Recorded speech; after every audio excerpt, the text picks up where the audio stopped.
YouTube, and it's finally the day where I get to try out this bad boy. Actually, I've already played with it, so I'm just giving you a first impressions video.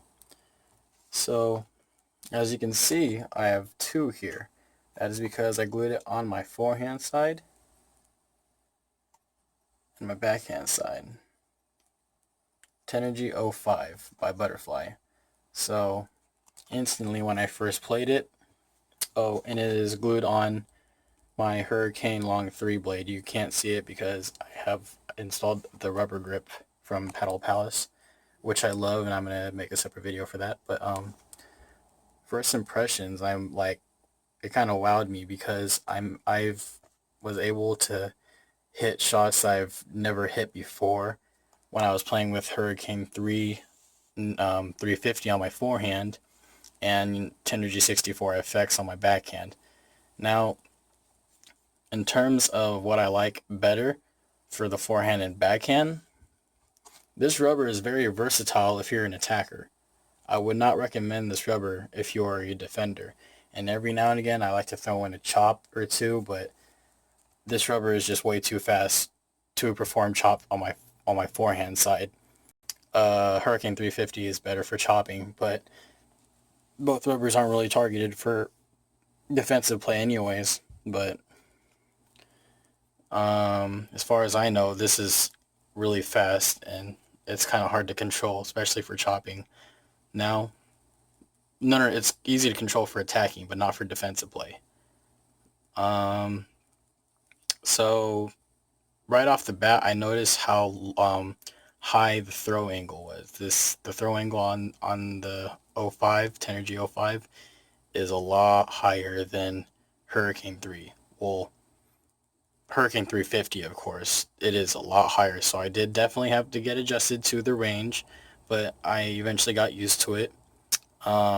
It did have more spin and definitely more speed.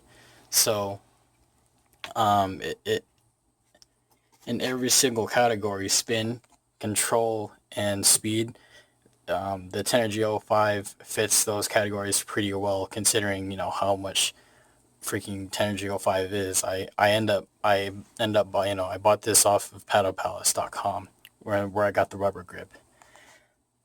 But on the forehand, I've absolutely fell in love with the rubber, especially on my forehand. 64 isn't really meant for the forehand rubber. I prefer it on my backhand. And on my backhand side, the rubber is quite well, but I do prefer 64 FX on my backhand just because 64 has a lower throw angle, and I really like to keep the ball low on my backhand, especially for looping. In the full review, I'll definitely show some recordings and have more editings, but this is just a first impressions video talking about my opinion. When I first played with it, I played with it for about 2 hours, and I liked it. So I installed it onto my racket with the Paddle Palace Easy Pro Glue. 2 layers on the sponge and 1 layer on the blade.